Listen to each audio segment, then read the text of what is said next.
Welcome back दोस्तों। कैसे हैं आप? उम्मीद करता हूं कि आप अच्छे से होंगे। और आज हम बात करने वाले हैं कि सिंगल डोर फ्रिज में इलेक्ट्रिक पार्ट्स कौन कौन से लगे होते हैं और कहां कहां पे लगे होते हैं, इसके बारे में आज हम लोग जानकारी देने वाले हैं। और जो हमारा मैकेनिकल सिस्टम है, जो हमारा जिसमें गैस रनिंग होता है, वो भी बताएंगे कि वो कौन कौन सा सिस्टम कहाँ कहाँ पे लगे होते हैं। ठीक है गाइस, यहाँ पे देखिए अभी हमारा सिंगल डोर फ्रिज है।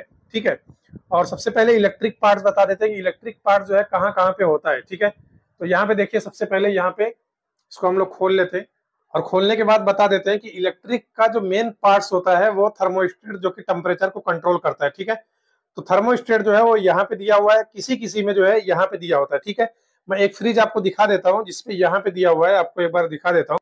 देखिए यहाँ पे भी सेम फ्रिज है, सिंगल डी डोर है, लेकिन यहाँ पे थर्मोस्टेट जो है यहाँ पे दिया हुआ है। ठीक है, तो यहाँ पे थर्मोस्टेट दिया हुआ है और उसका जो है ऊपर साइड में दिया हुआ है, तो किसी का यहाँ पे देता है, किसी का ऊपर देता है। ठीक है, तो चलिए उस पे हम लोग चलते हैं।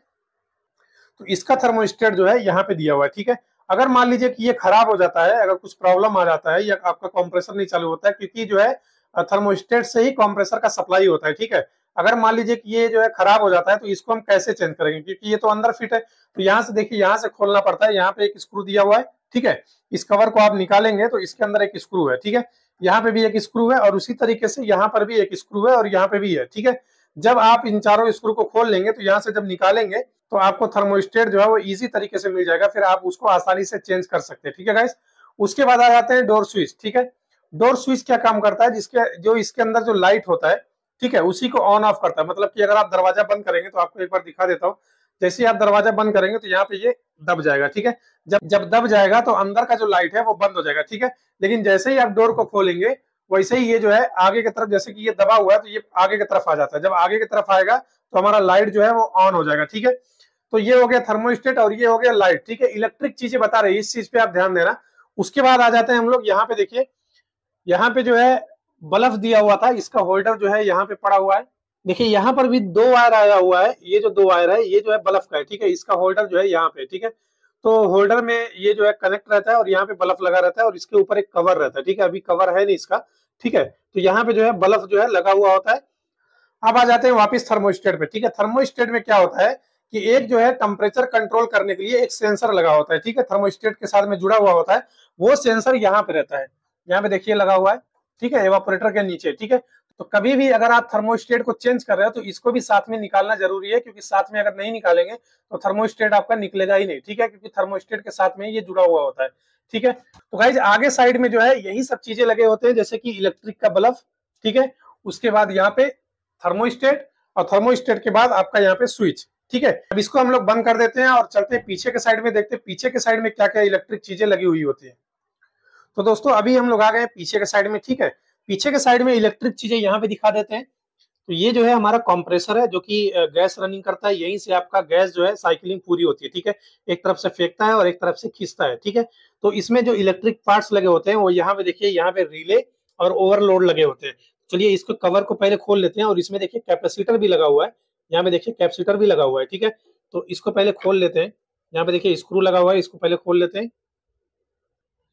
तो यहाँ पर देखिए अभी हम लोगों ने इसके कवर को खोल लिया है। ठीक है, ये ऊपर का कवर होता है। जब आप इसको खोल लेंगे तो इसके अंदर जो है वो रिले और ओवरलोड होता है। ठीक है, इसको भी खोल के आपको दिखा देता हूँ। पहले आपका रिले, पीटीसी रिले। ठीक है, उसके बाद मैं ओवरलोड भी निकाल लेता हूँ। ये देखिए ये ओवरलोड है। ठीक है, तो ये जो है चीजें लगी हुई है। तो ये जो लगे होते हैं, ये जो पार्ट्स है, ये कंप्रेसर को स्टार्ट करने के लिए रहता है। मतलब कि कॉमन का वायर हमारा इसमें आता है। वायरिंग तो अभी बता नहीं रहे, क्योंकि वायरिंग का वीडियो बनाया हुआ है। ठीक है, तो यहाँ पे जो है मैं थोड़ा बहुत बता देता हूँ। यहाँ पे देखिए कॉमन का वायर है। ठीक है, कॉमन जो है डायरेक्ट आपका ओवरलोड में ही जाता है। ठीक है, ये ओवरलोड है।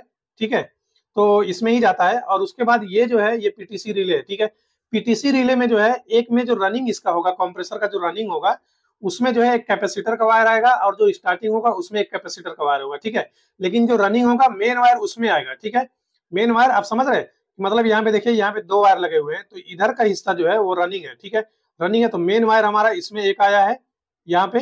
ठीक है, और एक कैपेसिटर का वायर इसी में लग गया और एक कैपेसिटर का वायर इस साइड में लगा हुआ है। ठीक है, तो ये जो है पीटीसी रिले और ओवरलोड। कभी भी अगर आपका कंप्रेसर नहीं चल रहा हो या कभी कूलिंग नहीं होता हो तो ज्यादातर ये प्रॉब्लम होते हैं। ठीक है, पीटीसी रिले और ओवरलोड। ठीक है, ये दोनों चीजें प्रॉब्लम होते हैं। ठीक है, किसी किसी में ऐसा भी होता है कि हमारे फ्रिज में कैपेसिटर नहीं लगा होता है, तो ये जो है पीटीसी रिले लगा होता है और यहाँ पे जो ओवरलोड लगा हुआ है ये होता है। ठीक है, ये दो चीजें ही लगे होते हैं।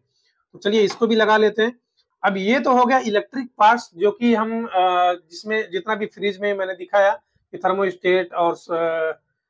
थर्मोस्टेट, डोर स्विच और बल्ब और ये ओवरलोड और रिले और कैपेसिटर, ये जितने भी है ये सब इलेक्ट्रिक पार्ट्स है। ठीक है, और मेन सप्लाई यहाँ पे जुड़ा हुआ है, आप देख सकते हो यहाँ से सप्लाई जो है डायरेक्ट जो है थर्मोस्टेट में जा रहा है। ठीक है, तो ये जो है इलेक्ट्रिक पार्ट्स जो है इतने चीजें लगी हुई होती है। ठीक है, और ये काम कैसे करता है इस पर मैंने वीडियो बनाया हुआ है। ठीक है, उसके बाद आ जाते हैं मैकेनिकल, जो मैकेनिकल सिस्टम जो काम करता है, ये है हमारा कंप्रेसर। अब कंप्रेसर के बाद ये देखिए हमारा कंडेंसर। ठीक है, कंडेंसर कॉइल। जब भी हमारा कंप्रेसर चलेगा और ये प्रॉपर तरीके से चलेगा और गैस रहेगा तो ये हिस्सा जो है हमारा गर्म होता है। ठीक है, तो यहाँ से जब हमारा गैस जाता है तो यहाँ से देखिए घूम घूम के वापिस जो है आता है फिल्टर में, और फिल्टर में हमारा जितने भी गैस में जो थोड़ा बहुत कचड़े रहते हैं, मान लीजिए कंप्रेसर से कोई कचड़ा गया हो अंदर, या कोई भी गैस में नमी हो या कचड़ा हो, यहाँ पे फिल्टर में आकर के यहाँ पे छन जाता है। ठीक है, गैस को छान देता है। गैस को छानने के बाद यहाँ से फिर कैपिलरी लगी हुई है, और यही कैपिलरी जो है अंदर एवापोरेटर में गया हुआ है, जो कि अंदर साइड में लगे होते हैं। आपको दिखा देता हूँ वो भी। तो गाइज ये है एवापोरेटर, जो हमारा कैपिलरी आ रहा है वो इसी के अंदर ज्वाइंट है। ये देख रहे हैं ये पाइप लगा हुआ है। ठीक है, तो इसी पाइप में वो कैपिलरी ज्वाइंट होता है और यहाँ पे गैस रनिंग कर करके ठंडा करके उसके बाद इसी तरीके से एक और पाइप है अंदर साइड में, वहां से फिर वापस कंप्रेसर में चले जाता है गैस। ठीक है, तो ये साइकिलिंग जो है पूरा होते रहता है। कंप्रेसर जब चालू रहेगा तो आपका साइकिलिंग और गैस रनिंग करते रहेगा। तो बाहर का हिस्सा जो है हमेशा गर्म होता है और अंदर का हिस्सा हमेशा जो है ठंडा होता है। ठीक है, तो गाइस नेक्स्ट वीडियो में हम बताने वाले हैं कि इलेक्ट्रिक पार्ट्स जो है जितने भी फ्रिज में लगे होते हैं, चाहे वो थर्मोस्टेट हो या डोर स्विच हो या रिले हो या होल्डर हो, उसको किस तरीके से आप चेक कर सकते हैं कि ये हमारा इलेक्ट्रिक पार्ट जो है सही है या खराब है। ठीक है गाइस, तो नेक्स्ट वीडियो में आने वाला है प्रैक्टिकल के साथ। तो चलिए मिलते हैं नेक्स्ट वीडियो में।